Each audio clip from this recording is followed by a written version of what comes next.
నీటిలో కొత్త కుంభకోణాన్ని కనుక్కున్నారు. అయితే ఇది వ్యవస్థ మొత్తాంది కాదు. ముందుగానే పట్టుకున్నారు. నిన్న రీసెంట్‌గా ఒక 3, 4 రోజుల క్రితం ఇది మన హాట్‌స్టార్‌లో 'విక్రమ్ ఆన్ డ్యూటీ' అని ఒక ఎపిసోడ్స్ వస్తున్నాయి. అందులో నీట్ పరీక్షలకు సంబంధించి ఒక కాన్సెప్ట్ ఉంది.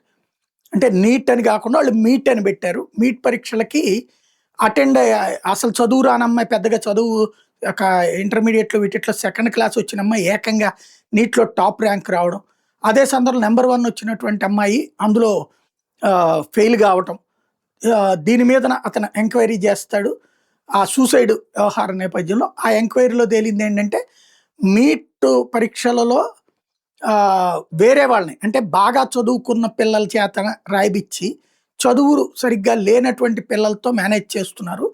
అక్కడ లోకల మరి తంబు ఇదంతా చేస్తారు కదా! ఫోటో ఇయన్నీ చేస్తారు కదా! అంటే దాన్ని ముందుగానే ట్రాక్ చేసేసి అంటే అక్కడున్న సిబ్బందిని పెట్టుకొని వీళ్ళ ఫోటో ప్లస్ వీళ్ళ ఫింగర్ ప్రింట్స్‌తో చేసి ఆ తర్వాతన మళ్ళీ ఎగ్జామ్స్ అయిపోగానే మార్చేస్తారు. ఆ సాఫ్ట్‌వేర్ అంతా వాళ్ళు వాళ్ళ చేతిలో పెట్టుకున్నారనమాట.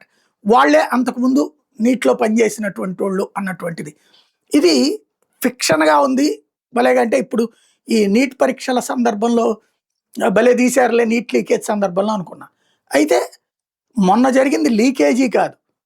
అదే మొన్న జరిగిన లీకేజీ ఏంటి? పరీక్ష పేపర్‌లని ప్రింట్ చేయటం అది.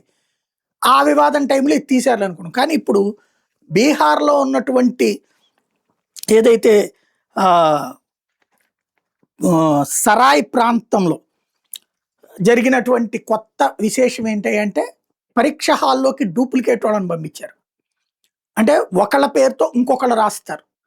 వాళ్ళ తంబు పాతోళ్ళదే తంబు కాకుండా వీళ్ళ తంబు ఉంటది. ఫోటో కూడా వీళ్ళదుంటది. ఆ తర్వాత మార్చేస్తారు. ఇలాగ స్టాఫు అందరూ ఒకటయ్యారు. సేమ్ ఆ సీరియల్ ఎపిసోడ్‌లో ఎలా అయితే పెట్టారో హాట్‌స్టార్‌లో వస్తున్న 'విక్రమ్ ఆన్ డ్యూటీ' అన్నటువంటి దాంట్లో సేమ్ టైప్‌లో వచ్చిందనమాట. మరి అది జూసి వీళ్ళు చేశారో లేకపోతే వీళ్ళది జూసి ఆళ్ళు చేశారో తెలీదు గానీ తాజాగా అందులో 7గురు దొంగ పరీక్షలు రాసేటటువంటోళ్ళు. అంటే అసలోళ్ళ బదులు రాసేటటువంటి సబ్జెక్ట్ ఉన్నోళ్ళే. డబ్బులు తీసుకొని రాస్తారు. ప్లస్ ఇదంతా మేనేజ్ చేసినటువంటి ఆ తంబుకి సంబంధించినటువంటి వాళ్ళ దగ్గర నుంచి సాఫ్ట్‌వేర్ వాళ్ళ దాకా కలిపి 27 మందిని అరెస్ట్ చేశారు. ఇంకొక 15 మంది దాకా ఉన్నారని చెప్తున్నారు. 40,00,000 రూపాయల ఒప్పందం అంట. ఎలా జరిగిపోతుందో చూడండి దేశంలో.